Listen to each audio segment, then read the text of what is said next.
guys.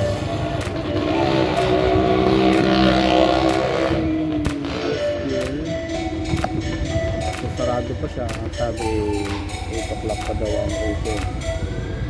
This is the first time na magpapachange ngayon si Blue Baby, si NMAX.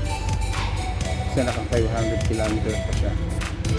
So mamaya babalik na lang ako para sa change oil ni Blue Baby. So bypass muna tayo. Ayun, so meron lang sila kanina masarap yung beef na bakit. Tara, pagod tayo ron.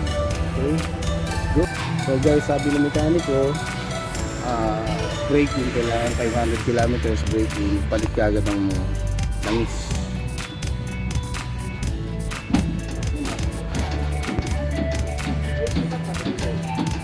Bakit? Ano yan?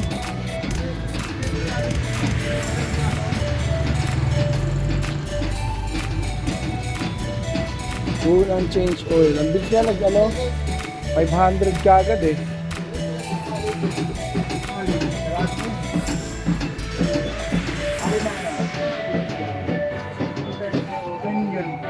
Oh, kahit mamaya malaman mo yan, papatsagitan.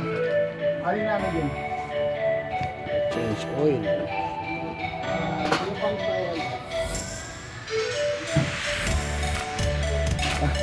Ayos ah. Ayos ah. Yun, change oil siya.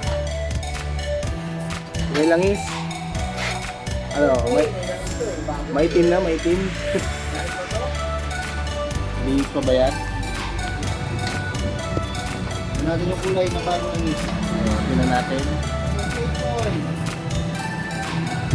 Uy. Linis pa. Ilaw pa. Bakit 500 kilometers kagad? Na ano? Ha? Break-in. Standard na ginagamit talaga niya yun. Ang all motorcycle company. Every 500 pagbago. Every 500. Okay, yan. Lalagay na yung gear oil JBT. Subok na yan eh, no? Wow. Anong- May washer yan ha? Ano required na hangin? Ano required na hangin sa likod? 33. 33. 29 sa harap. 29 sa harap. Kasi pag malambot hangin nyo, mag-on yung TCS nyo. Magawa ng TCS. Oo. Traction control. Tapos, pagka matigas naman, matagtag masyado. Okay. Yung gear oil, ito yung gear oil na ng NMAX. Yan. Sige. Yan. Huwag masyadong gigil pag babalik ng bolt. Para hindi maluloses lahat. Para may saktong force. Tama lang ano. Basta pagka sumikip na, huwag na masyadong Especially dito sa mga bolts na ito na nagpapalit kayo ng gear oil bolt sa kaya engine bolt. Huwag masyadong maigpit. Kasi puputok yung crankcase nyo. yung crankcase. Ano, puputok yung mga thread nyo. Doon ang gagatos yung may-ari. Oo. Mahirap gumastos bago pa lang. Okay. Ilang change oil bago mag ano? 5,000 odo. Panggilid 5,000 kilometer. Okay. 5,000 odo. Bibig tayo din sa ano, odometer. Odometer. Pero every 1,000 talaga sine-change oil ko yan. Kasi naman hanggang 1,300. Kasi para smooth parati ang takbo ng mga scooters natin. Ano, mabalik ko na ako. Mabalik na.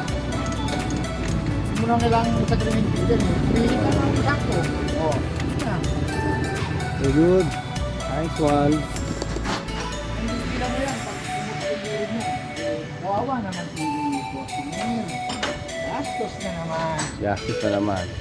Sa mga hindi marunong mag-maintain, alam, matuto kayo mag-maintain ng motor. Kasi hindi biro yung ano eh, yung gastos, lalo na kung halimbawa kinash nyo yung motor. Di ba? O, ito yung Boss KL Garage, ito yung motor shop ni paring Alvin, siya yung owner, tsaka si Mela. Wala pa sila, pero mamaya pupunta na dito. Ito yung assistant nila, si Kuya Ju. Okay, tire pressure check.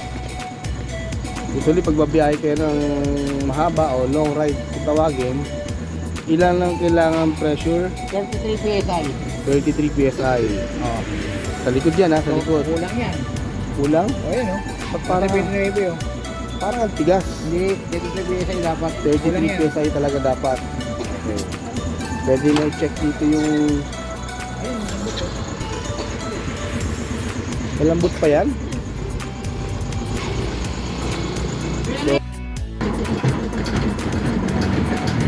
Okay, next project nito, shock naman. Masyadong mataas sa akin. Nakatingkayad pa rin ako kahit paano. Gusto ko talagang nakababa.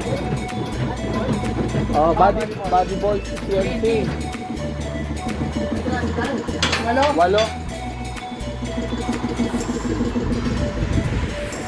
Kinukumpute na oh. Kung magkano. Magastos talaga pag meron kang scooter, pero kailangan alagaan mo siya. At hindi mo siya alagaan, kawawa bulsa natin.